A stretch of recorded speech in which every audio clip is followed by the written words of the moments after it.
would you look at the time? I'm late registration, which is the UWA tourney on today, a monthly, and I'm a little late not because I slept in, which I would have liked to do, but I actually had to get up 8:30 a.m. to do some gardening at my house, at my nan's old house, which we're selling. So I had to do gardening, had to clear out the garage, did that for about 3-4 hours, which I guess is, gets the blood pumping. I'm warmed up for Smash Bros. My thumbs are ready now, my gardening thumbs, green thumbs. Okay, anyway, jokes aside, I am actually looking forward to today's tournament. I'm not going to put any expectations on whether I do well or not. More so, I've got some ideas running around in my head I want to test.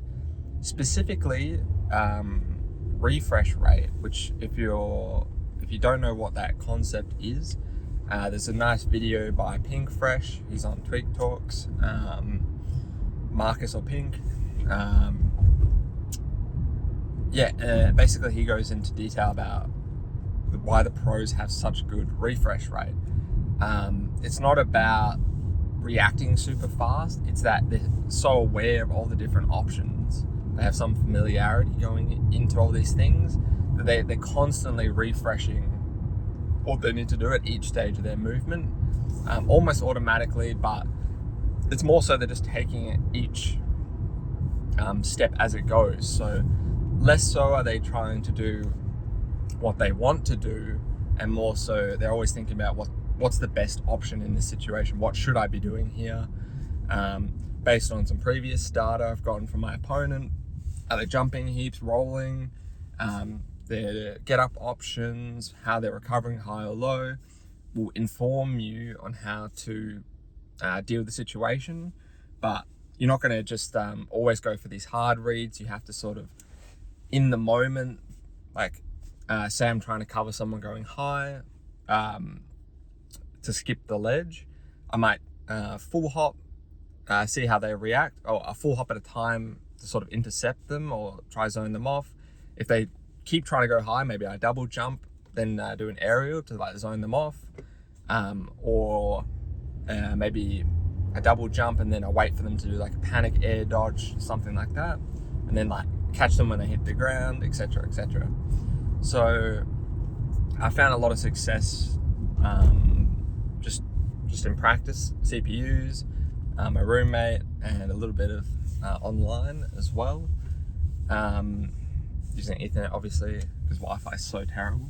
But yeah, anyway, so yeah, I found a lot of success with just like being in the moment and not trying to always like intercept where the person is, but sort of move towards like cutting off where they can go and then like picking the option, I suppose.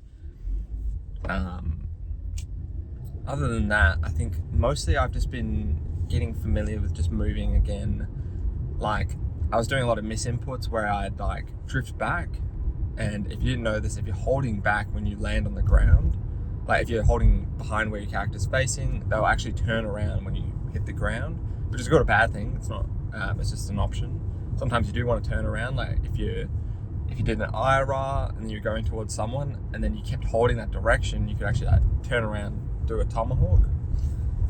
But no, as I was drifting away, I'd want to like just drift and then land and then down tilt, but because I was kind of clunky, I kept holding back. I'd like turn around and then the down tilt would just go the other way. So just being comfortable, being on the platforms as well, following through them, not being stuck on them, mixing up where I'm going to be as well, not just totally grounded or shore hopping, sometimes going on these platforms to mix up how I'm moving, doing IRAs on the platform, and yeah. I'm trying to think what else I've been thinking about. I also have been thinking about just timing when I do like I was talking about before about intercepting, less so about trying to hit them. I'm trying to like jump and get the apex of my jump at a certain point where now they're pressured. If they fast fall through me, maybe I can just hit them with up air. If they air dodge, I can maybe catch the the lag as they hit the ground. If they attack, I could like fast fall, because if I hit the apex of my jump, I'm not stuck in the air. I can fast fall, shield, parry, out of shield, things like that, or just stopping them jumping over me going to the center stage. If they double jump, go towards the ledge, whatever, I still got my stage control, so it's not a huge deal. And I think, so the final thing I think was what was it?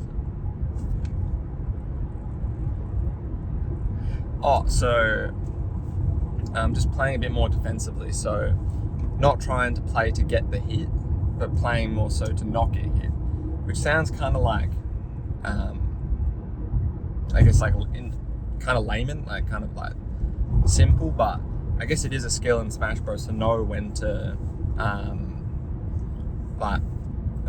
pump the gas, like speed up, slow down, when to prioritize just like being defensive, getting them off you, counting what they're trying to do. Because I think because Wario has such lack of range, I was susceptible of always feeling like I had to be the one to get in. But I can just use like fair and down tilt or up tilt to just stop the opponent from like disrespecting me in a sense, like just getting straight into my range, not really thinking about how I'll swap them away. Compared to like swordies who tend to have bigger disjoints where it's obvious like their tilts, their aerials. You need to be more careful. When it comes to Wario, I think a lot of people doesn't have much range, so they'll just wait for an opportunity and then try and intercept. He's also super small as well, so he can easily like maneuver around someone's hitbox, like just walking a little bit back, and then that lets me whiff punish as well. If I see they do like a laggy move, I can intercept them. Okay, so I think that's basically everything I had to talk about going into today's tournament. So I don't know. I'm not sure if I'll get top 8 from the round robin pools, which if you didn't know how round robin pools work, it's just a format where you verse everyone once in your pool. So if there's like five people in your pool, you usually have to get about top 2 out of those 5 to get top 8, which is notoriously pretty tough at these tournaments because the top 2 players just tend to be PR players, like the top 10 in Perth or 10, 15. So you have to really make an upset, in my case, to actually get into top 8. So if it happens, it happens. We'll just see how it goes from here. So thanks for watching. I should say one more thing. I'm thinking of not doing a middle segment, at least at the moment, because I don't know, I've just been so busy with like uni, even after I've done all the teaching and the marking and stuff. So many things in my life that, doing the car talks as I'm heading to the venues isn't too much of a burden. Whereas like if I have to set up drawing or visuals and all these things I want to do for the teaching segments, but I just don't really have the time to do them. I was just thinking that instead I'm just going to do 2 car talks, so 2 and from the venue, and then just have nothing in the middle. Not a VOD review, not a teaching segment, just me doing the car talks, that's it. And I think that'll be fine anyway. I think for the most part, the car talks are kind of like the bread and butter of my YouTube videos, so I don't really have a problem doing that, and they're the most fun for me as well, just to ramble, talk about what's on my mind, what I'm thinking about for today. But I would like to do those teaching segments in the future. Can't really afford to do them time-wise right now. And the reason I hadn't uploaded video for so long, even though I did the leveling up my Wario 19.5, saying like, I'm coming back to tournaments, coming back to taking Smash seriously. And then I just didn't upload anything for like 3 weeks because I was like, I had recorded a few car talks, but I hadn't recorded like a VOD review or a teaching segment, so I just hadn't uploaded yet. So, whatever. It kind of sucks that I'm not able to do those in the middle, but I don't think it's a big deal, honestly. So, you're going forward probably for the next I don't know. I actually don't know how long I'll do no middle segment. Whenever I feel like changing it up, I probably will. So yeah, that's all. See you for the postcard talk. See how we go.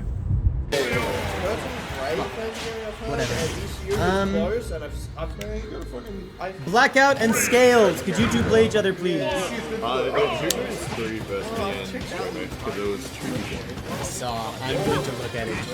I'll think about it in a second. I haven't looked at any of the anything. I just need to remember what the normal precedent is because I forget. So we've got playing and play there for. Who did I just fucking call? I called Blackout Scales. That's what I called. Let's get let's go. 40's in real life, really nice. 40's in Smash. 40's really good. Rowan v Shadow. Could Rowan please play Shadow? Oh, dude, thank you, go.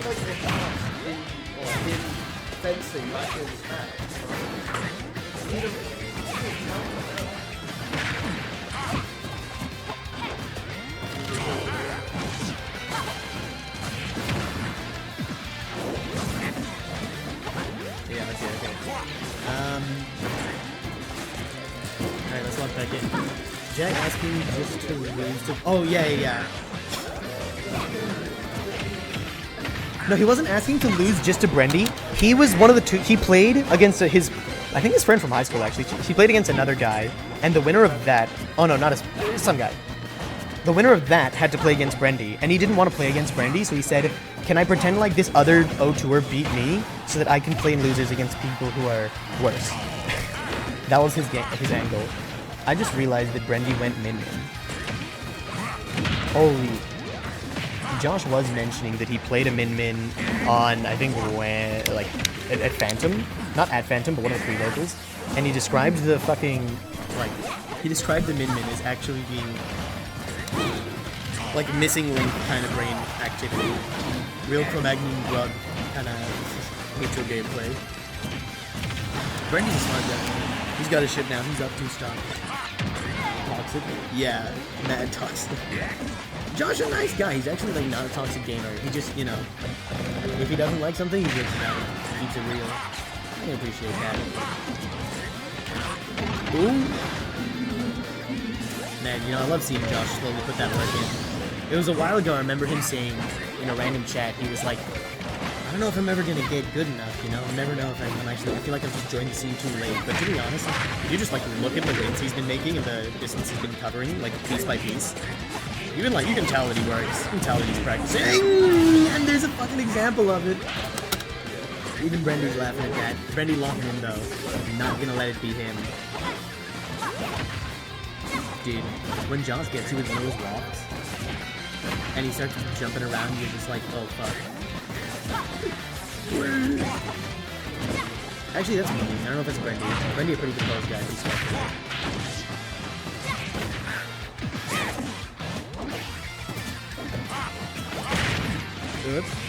Good. Good little stage controls min-min there. Very simple, but... So, are you looking for drinks or snacks?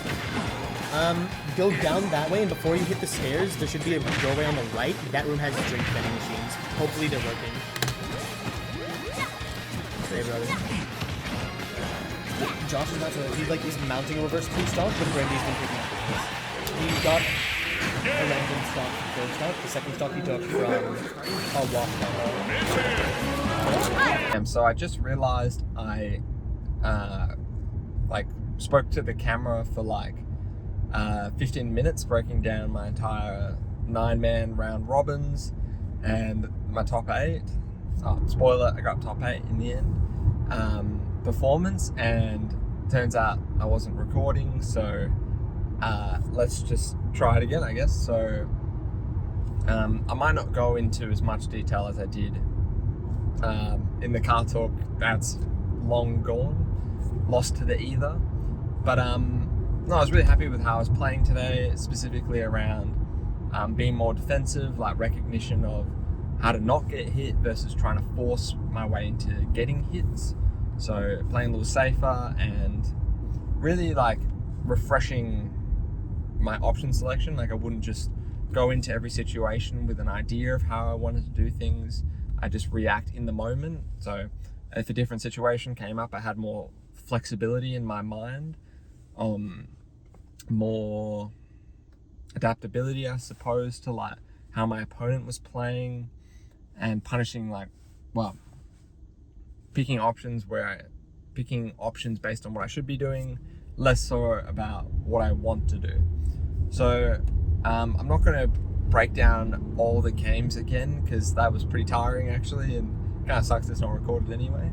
But I'll just say, I'll give a little brief recap instead of how I went. So I ended up 2-0ing, well, I was seed 4 out of 9, which meant there was only 2 pools in the end. I was seeded to get top 8, as long as I just didn't lose any matches to the people below me. And I guess I could have got a higher placing in top 8 if I upset people. But what ended up happening is I ended up going 2-0, or I 2-0'd the people below me, and I got 0-2'd by the people above me. So got exactly my seeding. I guess highlights of each game. I was getting like some good confirms on like my half wafts, full wafts. Like I was hitting like the up air full wafts, getting the nair 1-2 up air, nair 1-2 wafts, or up to wafts, just raw wafts as well, like reading jumps, or breaking like Ryu down B armor, things like that. I guess I'll just focus on the people I lost to. So when it came to Nico, what ended up happening was like game 1 he did like forward throw dash attack, which was like classic K-Rool combo, and I like I meant to shield, but I like air dodged to the side, didn't grab the stage. So it was on Smashville as well, so high floor, so just air dodge, dies straight away, stock 1 gone. I was like, that kind of sucks. But I tried to stay composed for the rest of the game, and I mean, I brought it to last stock, but and I had the waft, but he just ended up closing out. And then game 2, I ended up going for like this cheesy, like we're both stock 2. He was at like 50%, I was at like 80%. I'm like, okay, I just want to like equalize the stocks, and then I've got waft for the last stock. So my logic was, I'm gonna go for this like chomp kill. And what ended up happening was like I ended up dying in the blast zone, but like he mashed out of it, so it like threw him out, and then he was able to just use his propeller to go to the other side of the stage. I was like, oh, what am I doing? Just gave away that stock for no reason, basically, which kind of sucked. Again, so that was the guy I was probably closest to being able to beat, seated above me. But I still did a good job against Jadlad. Like I found my movement was really good against him, because he's more of like a slow, methodical Ganon who does get his like cheesy F smash, up smashes, as you'd expect with Ganon, but you know, might as well if you're playing that character. But for the most part, he moves really well. Very impressive player. Didn't end up doing a good job against him in pools, lost 0-2. But for Corey's Rob, I ended up doing a really good job game 1, brought it to last stock, last hit. I hit like a semi-gyro combo. I mean, I just hit like down throw on the gyro into fair, huge, I know, but what was I gonna say? I was pretty happy with how I was holding my own against Corey. I actually made an upset against their Rob, I think late registration number 6 or 7. So I was like, oh, maybe I could today, but that wasn't the case. I ended up getting smoked game 2 as well.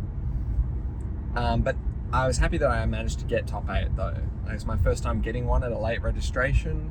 The pools weren't as stacked as they usually were. There was a little bit less attendance, only 18 people. So I was seeded to get top 8, but I'm still happy I got there. I didn't choke any of the games I was seeded to win. And in top 8, I versed Brendy's Piranha Plant. Usually he plays Diddy Kong, but he's not a fan of the Wario matchup because Bike's a bit of a nuisance. Wario kind of out-brawls Diddy Kong, so he's been electing to try out a different secondary, so he's been playing Piranha Plant. And up throw up air is nasty on Piranha Plant. It's actually impossible to hit for Wario. I am struggling out here, struggling to hit that move on Piranha Plant just because of how his hurt box works. And game 1 and 2, well, game 2, I was really struggling to kill him. I got him up to like 180 to 200, and I just was not killing him, so I couldn't find the second stock in time. Had the waft, but wasn't able to get it. I was playing really slow, trying to get the waft, didn't get it.